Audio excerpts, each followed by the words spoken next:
Hello everyone and welcome to Self-Serving Skillet. This is what I hope will be the first of many episodes exploring what it's like to cook for yourself when you live by yourself. Now, both of my grandmothers at any one point in their lives had to cook for 6 to 10 people, maybe even more, depending on circumstances. And as such, many recipes are written to accommodate that many people. But for the person living by themselves, cooking for themselves, well, it's much more beneficial to learn how to cook small and scale it when need be. I'm Curtis, and this is Self-Serving Skillet.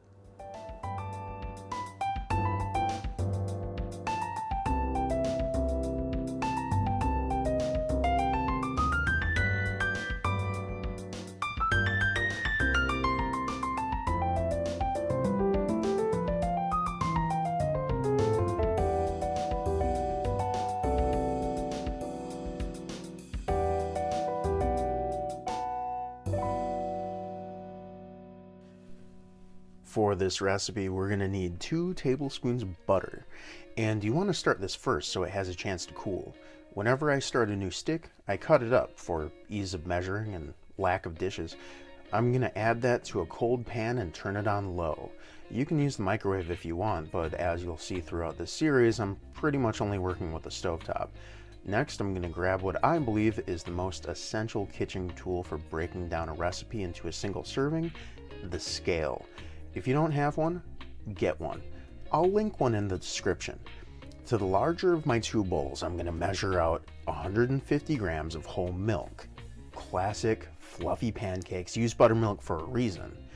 It's acidic, and baking soda reacts to acid, giving us more air pockets in our end product. Unless you're doing this for a group, or you just like drinking buttermilk, there's really no reason to keep it on hand when you can make it in 10 minutes. So let's add about 15 grams of lemon juice.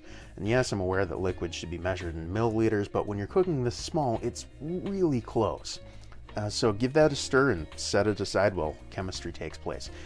Back to the scale once more, and we are going to bring out tonight's special guest, eggs. More on that later. Throughout this series, I'm going to use 3 eggs, and I might as well beat them all here, because again, dishes. Depending on the egg, they usually weigh between 50 and 60 grams, and these weigh closer to the 60 gram mark because of those big beautiful yolks that I kind of don't want to beat up. But, you know, science and deliciousness, so yeah, let's do it. Taking away our scale and bringing in our whisk, I'm faced with the age-old question, can you beat eggs with a fork? Sure, it's just harder to do it properly. You don't want to see any separation between the yolk and the white because they cook at different temperatures. A whisk just makes it faster and easier. If you're doubling this recipe or already have half an egg laying around, you can skip this step and just put it directly into your buttermilk. So before dry ingredients time, make sure to check your butter. Make sure it's not burning, and if it's done, let it cool, otherwise you'll start to scramble your eggs. You can definitely make this part ahead of time. When it's all said and done, you're going to end up with about 115 grams of pancake mix. So 90 grams of all-purpose flour goes into the smaller of my 2 bowls. I'm using a spoon for this exact reason, right here. It just gives you a little bit more control. The dump method saves a dish, but it makes a bigger mess, so what am I really saving here? Zero your scale and add 10 grams of sugar. You can do more or less depending on your sweet tooth, but don't go crazy. Sugar burns pretty easily. So into your dry bowl, you're going to add 1 teaspoon of baking powder, half a teaspoon of baking soda, and half a teaspoon of salt. Now, you might notice that I'm using different baking soda and baking powder in this shot than you saw next to me in the intro. That's because the last time I made this, which was my first attempt at this video, they just didn't activate in my batter. It turned out that both of my chemical leaveners were out of date, so they didn't do anything. Make sure to check that date before you do anything big in the kitchen, or you're going to end up with flat pancakes that end up tasting way more like baking soda than they should. Make sure your butter is nicely cooled. At your own risk, if you can keep your fingertip in it, it's probably cool enough. Or you could use a thermometer like a normal person. Either way, don't be a hero. We're going to add this to our nicely jiggly buttermilk using a rubber spatula. A rubber spatula is another one of those essential kitchen tools that more often than not people just don't have. It just makes wet ingredients a whole lot easier and less drippy. I'll link one of those too. You don't need to get all the butter out of the pan. We need some to cook with, which is kind of the point of doing it this way. Stir to incorporate, and then we add our egg. This is the whole point of this series. You don't have to be a slave to your ingredients. If we know that a recipe calling for 1 egg is really calling for 50 grams of egg, we can break that up, right? So into our wet bowl goes 25 grams of egg, or as near as you can get. Stir, and then we ditch our whisk. I'm gonna put the rest of this egg in the fridge for future episodes. Time for one last mix, except this time we're not mixing, we're folding. Just kind of push it together. Think of it as just trying to get the flour wet rather than truly incorporated. We just want to suggest to these two kids that they get together, see where things go. Beautiful things could happen if we don't force them into it. What we're really doing is letting the batter hydrate itself so we don't build up much of a gluten structure. So when you don't see any more dry flour, stop. Make it lumpy. They'll just go away as we let this rest.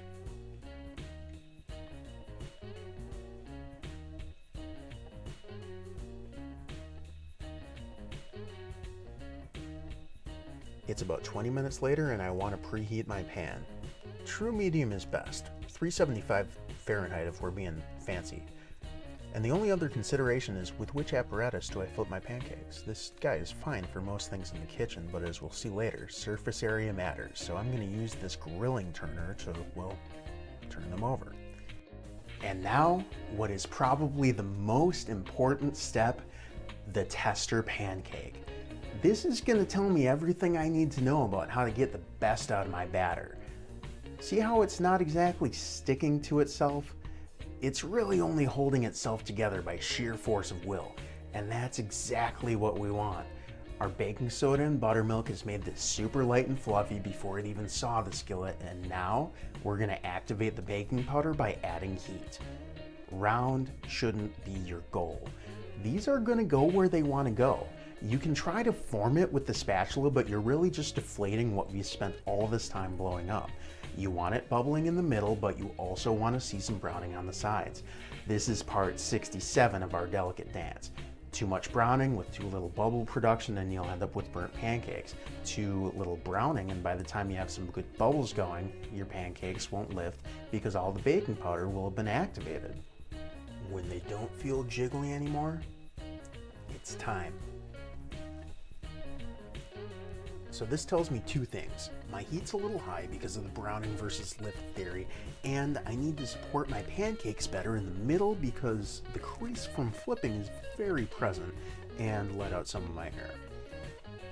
While I'm inspecting my prototype, I'm not going to start another pancake. I really want all of my information before I commit to another one. Even browning, deep cragles for butter or syrup or peanut butter, sloppy Joe meat. Hey, it's your pancake. I'm not here to judge.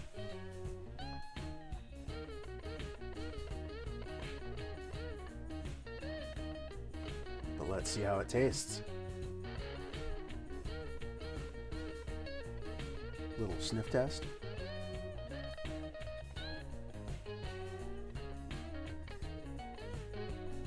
And I approve.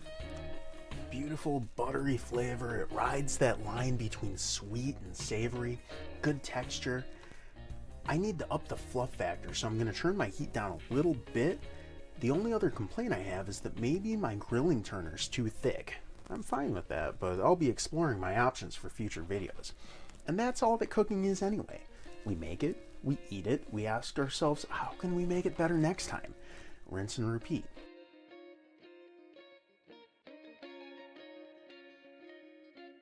Alright, so I took the heat down just a little bit too low, and you can see that the pancake is less evenly done than I'd like, but it's still gonna be awesome. And even though this pancake isn't so pretty on one side, it's absolutely beautiful on the other one.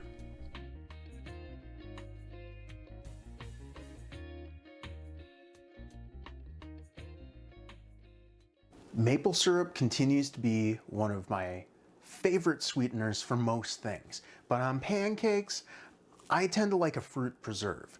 I use the back of this spoon here that I used for my flour in the interest of not dirtying another dish. So, one order, beautiful fluffy pancakes, little bit of work, little time consuming, 100% worth it.